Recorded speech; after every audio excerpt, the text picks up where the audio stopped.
Bismillah. Happy birthday to you, Mariama. Long life and prosperity. Ọmọ Abdulrasaq tèmi tọ́pẹ́ o, wá sọ̀kọ̀ ọdún láyé àmì. Happy birthday to you, Mariama. Long life and prosperity. Ọmọ Abdulrasaq tèmi tọ́pẹ́ o, wá sọ̀kọ̀ ọdún láyé àmì.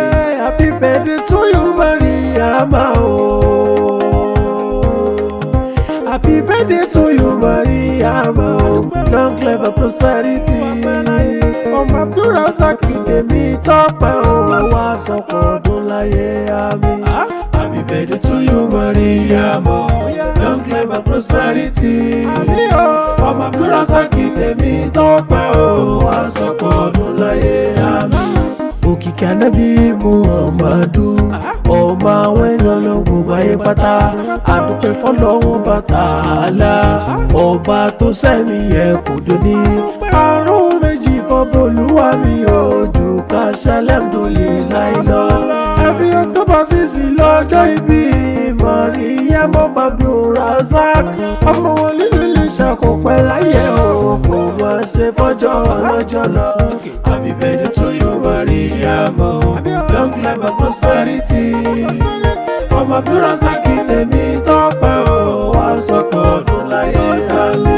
Àyájọ́ òní lọ́jọ́ tán bí ẹ o, ọmọ wọn ní níṣàyè mọ́jọ. Ọjọ́ ńlá lọ́jọ́ tán bí ẹ o, nínú ìrora ṣàníyá wa. Ó dáyé tán láwọn èèyàn kí àwọn òbí ẹ kú ewu ọmọ. Ó ṣe súná ẹ̀wọ̀n sọmọ lórúkọ Mariam lórúkọ máa jẹ́. Tèmi tọ́pẹ́ ọmọ Abdulrasaq, ọmọ wọn ní níṣàyè máa jọ. Oúnjẹ ń kò gbòdì lára ẹ̀, òmò mi kò pa ẹ̀ lórí.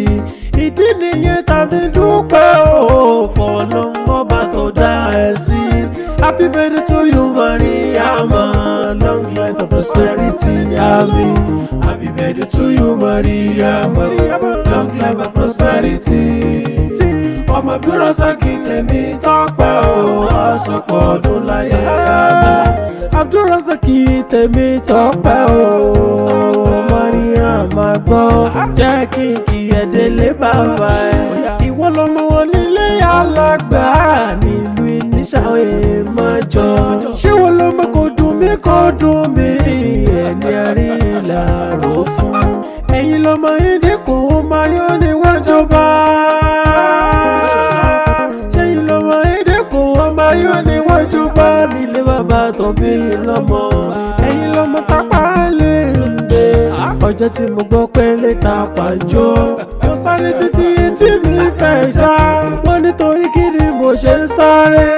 Mo nítorí owó kọ́ torí àsìkò, nítorí ọmọ ni. Ẹ̀yin ló máa forújọ parí Fáṣọlá, ọmọ rí ìtàjẹ́ ṣe. Long life and prosperity kò pẹ́ láyé o, Mariam tèmi tọ́pẹ́. Happy birthday to you, Mariam. Long life and prosperity. Ọmọ Abdulrasaq tèmi tọ́pẹ́ o, wá sọ̀kọ̀ ọdún láyé àmín. Ọmọ Abdulrasaq tèmi tọ́pẹ́ o, wá sọ̀kọ̀ ọdún láyé àmín. Ọmọ Abdulrasaq tèmi tọ́pẹ́ o, wá sọ̀kọ̀ ọdún láyé àmín. Ìgbà onígbàrí ọwọ́ ẹ̀dànù bá mi ṣe àmì tèmi tọ́pẹ́ o. Ọmọ Abdulrasaq tèmi tọ́pẹ́ o, wá sọ̀kọ̀ ọdún láyé àmín. Gbogbo òkìkí fans club ló ń kí ẹ o, pé wà pẹ́ láyé o, bá mi ṣàmì.